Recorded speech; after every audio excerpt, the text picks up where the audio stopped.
They don't want you, but they need you.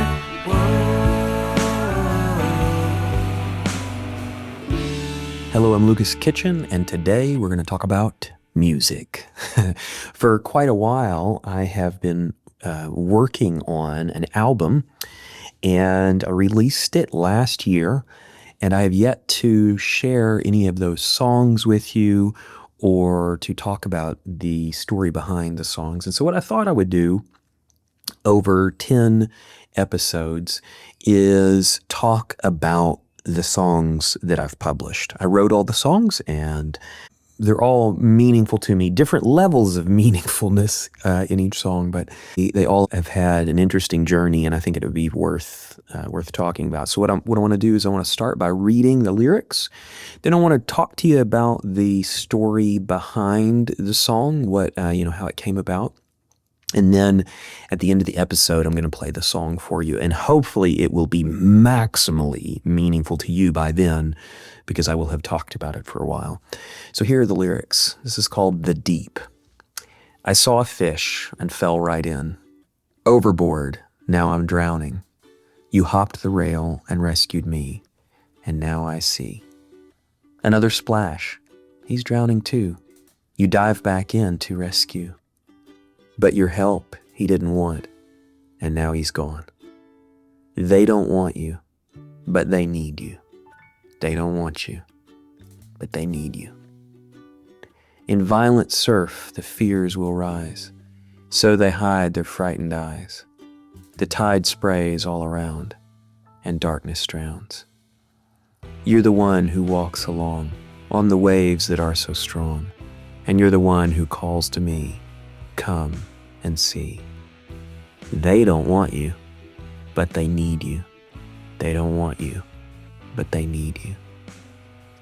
What drowning man could slap the hand of a saving friend and choose to stay as he fights the waves?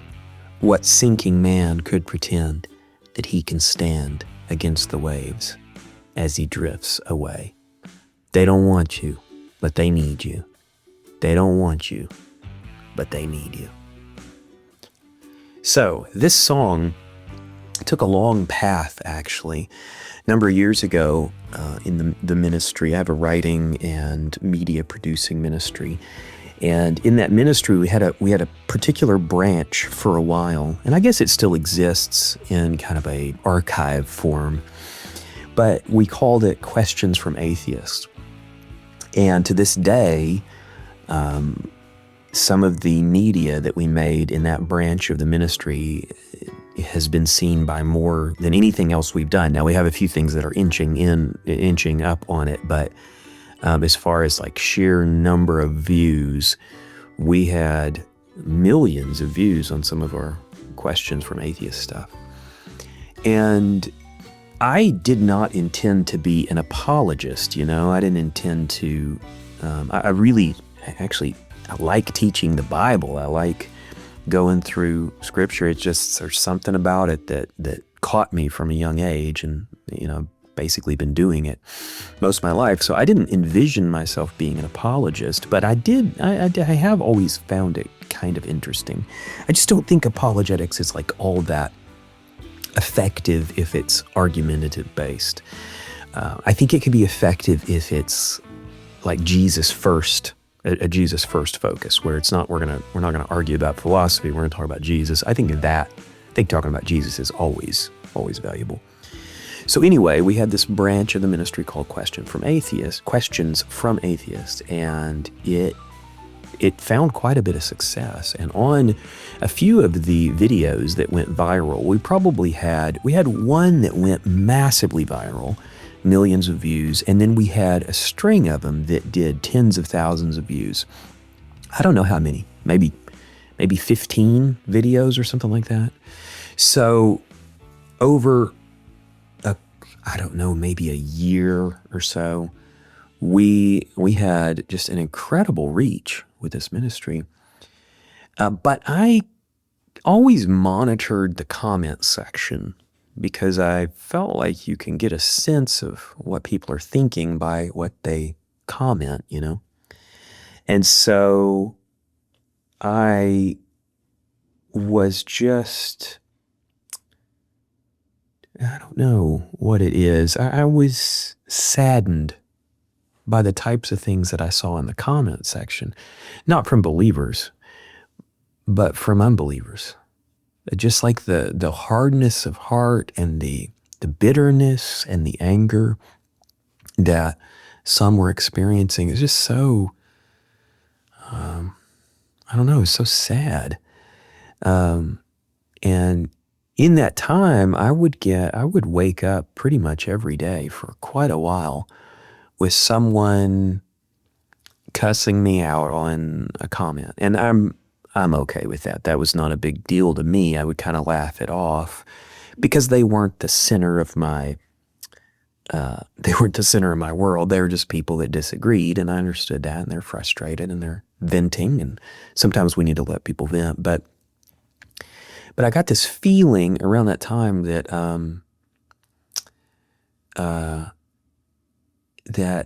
there's just people that refuse to believe, that refuse to approach God with, kind of like an open heart and an open mind. And it just made me sad. It made me really, it made me doubt that there was any way to reach those people. And so at first I wondered, should I try to answer all of these comments that I'm getting, because I was getting like hundreds of comments a day for a little while.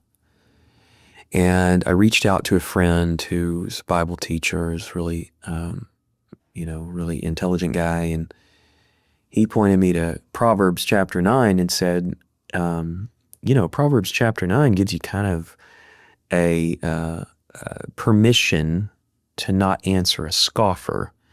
So if you can determine that folks are scoffers, then you're within biblical boundaries to not answer them if you feel like you need to. And that simultaneously did two things. I mean, one, it kind of took the burden off. It's like, oh, okay, well that makes it easier if I just don't have to answer them. But it also felt like I was just kind of consigning them to the outer darkness in my heart, like I want to convince people that they should give Jesus a real look, and give him a shot. And so there's this weird dichotomy in me, that I want to give my energy and my attention to the people that are most likely to continue in discipleship. Those who are most eager to grow, that's who should get our energy. But then at the same time, there's these people who many have been hurt, or in a lot of cases had fallen into sin while they were believers, and they weren't shepherded well.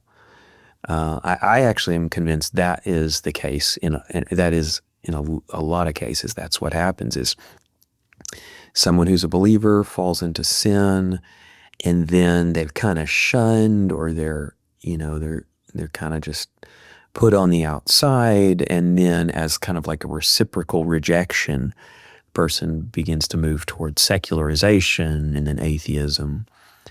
It's just a mess, it's just a mess. And that's not to say that there aren't any true atheists out there who just never believed. That's kind of a different category.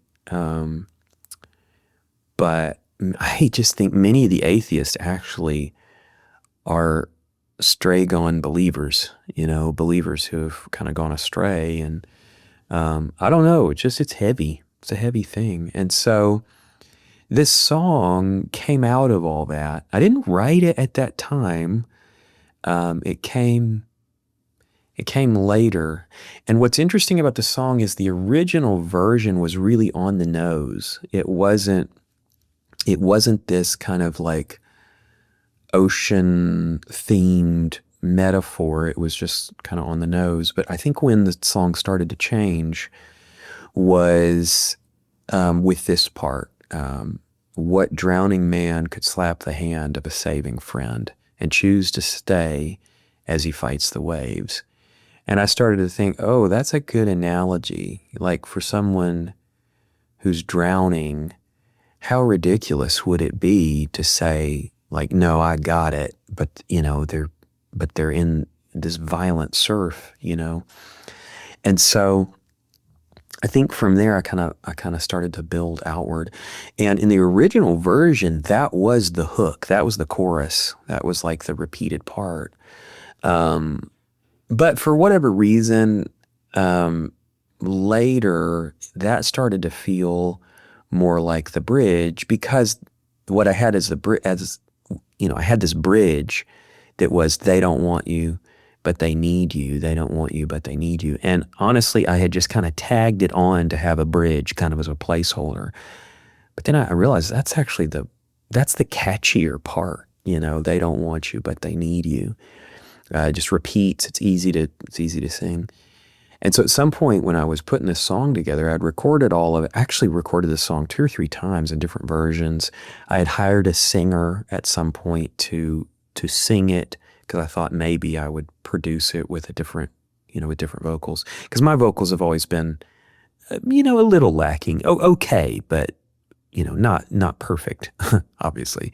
And so I kind of thought, well, I could hire like a pro. And so in that phase, I had it in that format where this drowning man concept was the chorus. But then as I started to produce this album that I released last year, I decided I want to sing these songs.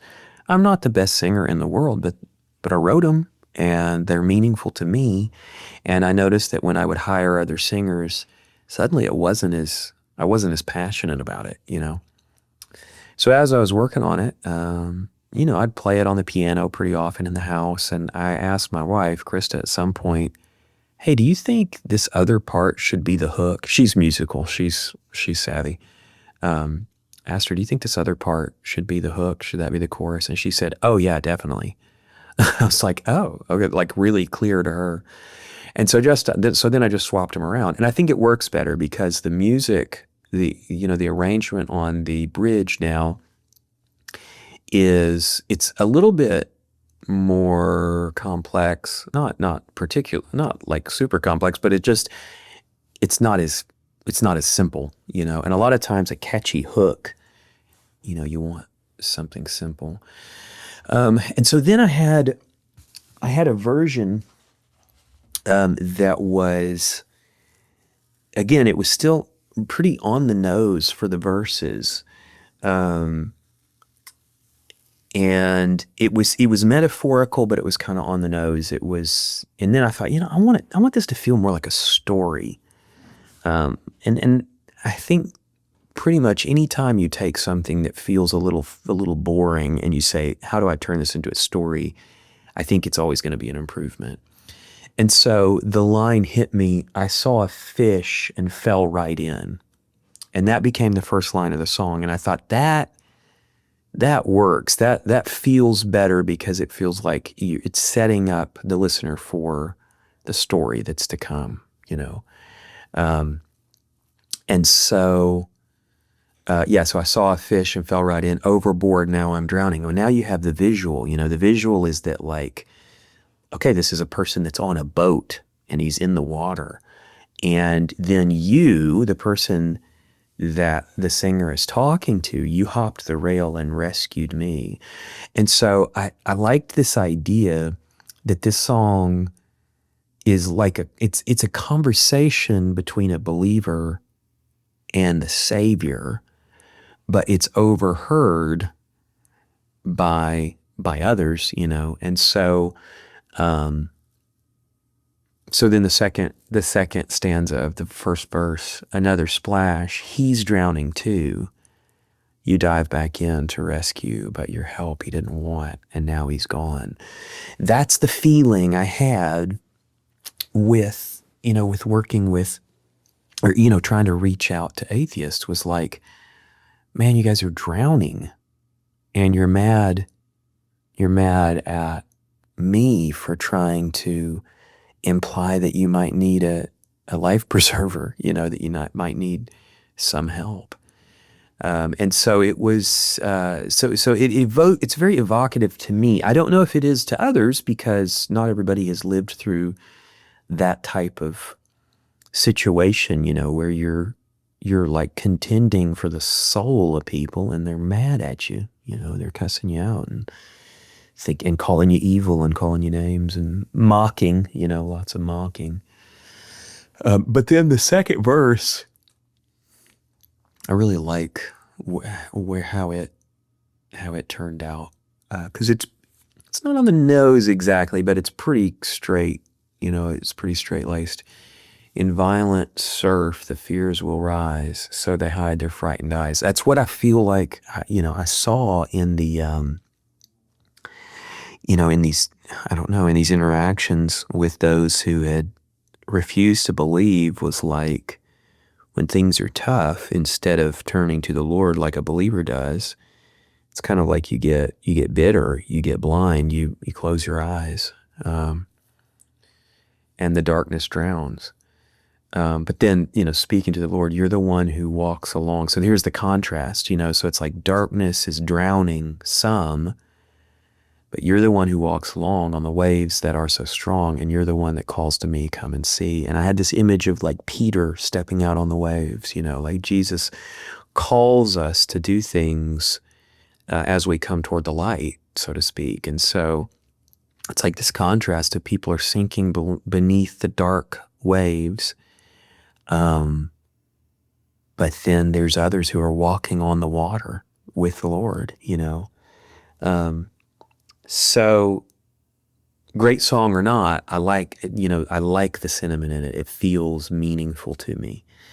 And then it says they don't want you, but they need you. And it never really turns the corner to being positive, because in that time for me, I never really felt real positive. Like in the years where I was doing questions from atheists, I am not aware of a single atheist who turned and became a believer. It turned out that wasn't going to be maybe that was the fruit of that ministry and I don't know it. That's a possibility. But to my knowledge, that wasn't the fruit of that ministry. However, one fruit of that ministry was the many, many believers who gained confidence again. And we had comments about that relatively regularly in that time, that, it was believers who had felt bombarded by like atheist memes and, agnostic videos and, that really militant, aggressive stuff that gets put out on the internet. And they felt kind of overwhelmed. And so through this, I don't know, I think a number of people sort of found their confidence again. Originally, the person that, and I've talked about this and I think written about it, but originally the person that initiated questions from atheists was my brother, my older brother. He had been struggling with some doubts, and he had this kind of secret list of questions that he felt like were unanswered or unanswerable. A lot of them about Jesus, but other things too. A lot were actually about Jesus. So he mentioned that to me at some point, and I said, well, give me the list. Let me see if we can find answers for him. Because I was like, I haven't done apologetics really, but I'll give it a shot for my brother, And so I just started writing, and I would send him the answer, but then I would also post the answer on our blog. And so for some of them that I felt like were valuable, I would make videos. And so that's how it kind of began. And then at some point, he had this neat thing he said. He said, after, we may have gone through all of his questions. I think there was probably 30 of them or something. At some point, he said, uh, I don't remember all the answers that you've given, but I remember that there are answers. And I was kind of like, yeah, I think that maybe was the goal in the first place. It wasn't to have you memorize every single answer, it was just to show that this thing is reasonable. It's not ridiculous, it's not wishful, it's not just wishful thinking. I mean, there is wishful thinking in it because we wish and hope for it to be true, obviously, but that doesn't mean it isn't true. It's reasonable. That was the point. And so that's, I think, what he came away with was that it was a reasonable conclusion. It wasn't idiocy. And I haven't revisited with him in a long time about it. I should probably circle back around and ask, are there new questions or anything like that? But I think toward the end of that run, I think he at least was in a better place, and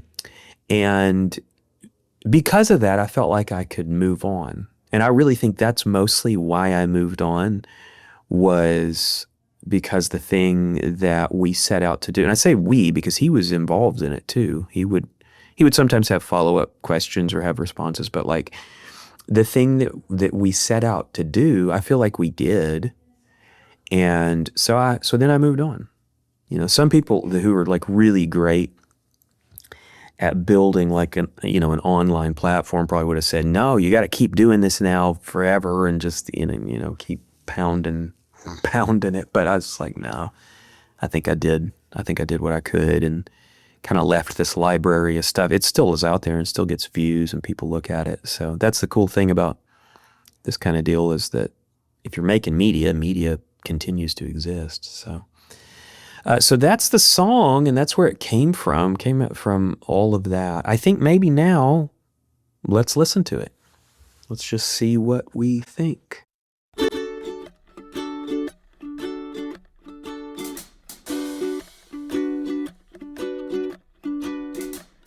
I saw a fish and fell right in. Overboard, now I'm drowning. You hopped the rail and rescued me, and now I see another splash, he's drowning too. You dove back in to rescue, but your help he didn't want, and now he's gone. They don't want you, but they need you. Whoa, whoa. They don't want you, but they need you. Whoa. In violent surf, the fears will rise, so they hide their frightened eyes. The tide sprays all around, and darkness drowns. You're the one who walks along on the waves that are so strong. You're the one who calls to me, come and see. They don't want you, but they need you. Whoa, whoa. They don't want you, but they need you. Whoa. What drowning man could slap the hand of a saving friend and choose to stay as he fights the waves? What sinking man could pretend that he can stand against those waves as he drifts away? They don't want you, but they need you. Whoa, whoa. They don't want you, but they need you. Whoa.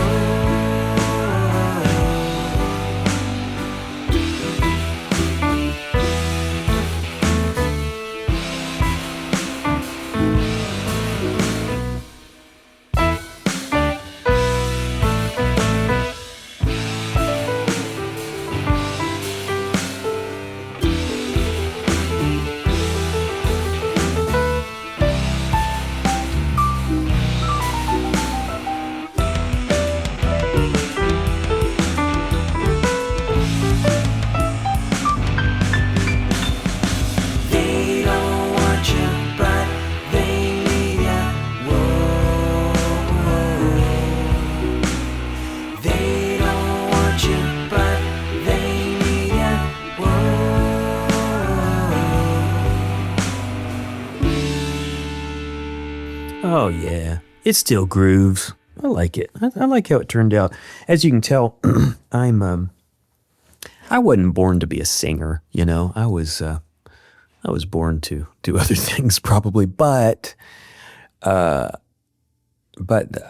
had a shift in my thinking on my singing quality, and it was that when I started writing books, I realized that I have something to say, and there's people that will read it, there's people that will listen. I have audiobooks and stuff. And then I started to think, well, what if I just thought of it like there's some stories that are better told in music, And so if I thought, like, what if I shift my thinking toward I'm just a singing storyteller. I'm not the best singer, but I think I'm an okay storyteller. And in that vein, I kind of found my confidence. I mean, I've sung for people for years, but always known I was definitely not as good as others, but found that there were folks that thought what I was doing was worth doing. So yeah, I think it turned out good. A couple of musical notes on it. The small stringed instrument you hear at the beginning is a ukulele. I bought my wife a ukulele a year or two ago for Christmas when I realized that the previous ukulele we had been destroyed, I think, by one of the kids. So that happened to be sitting around the house. I was like, oh, that'd be fun to have on there. And then I ordered a soprano trombone, and mostly for this song, because I was like, hey, I'm hearing like brass on this. I think it needs some brass. And for whatever reason, I thought I was just going to get that trombone in and be able to jam. Man, I haven't played trombone. What do I know about trombone? I haven't even ever played a horn, And I got it in, and I took maybe 2 hours to get where I could play a really shaky F scale. And I was like, what am I going to do with an F scale? I can't even hold the notes. This isn't going to work. And so I abandoned the idea of putting horns on it. But I think it would have been cool. I think it would have fit really nice. I could have done MIDI horns, which is like digital, but it just, something about MIDI horns is just like, nah, it doesn't. I think that's one of those things that still kind of needs to be real. Unless you're doing like large orchestral, you can kind of bury it in the mix and it can work. But like for an out front jam band, kind of like it just, I don't know. I just couldn't get something that I felt like was convincing. So also on this song, I wrote it on piano. And so in the arrangement you just heard, you're hearing piano, ukulele, bass guitar, drums. What else? Oh, you're hearing bells. I think technically it's probably a glockenspiel or some odd thing like that, but it's just like a bell set. I really like that high bell sound that cuts through and kind of feels sort of kind of like a music box. So, and then some synth stuff in there too. So yeah, that is the song, The Deep. That's the opening track on the album. And that is the story behind it. I think we'll do some more of these. So I don't know that we'll do them consecutively. We've got another podcast coming up later this week with the guys, with Sean and Dane. So we'll probably do that before I get back to doing another one of these. But I'll plan to do another one of these next week. How about I play you out with the song one last time? Thanks for listening. We'll see you later. I saw a fish and fell right in. Overboard, now I'm drowning. You hopped the rail and rescued me, and now I see another splash, he's drowning too. You dove back in to rescue, but your help he didn't want, and now he's gone.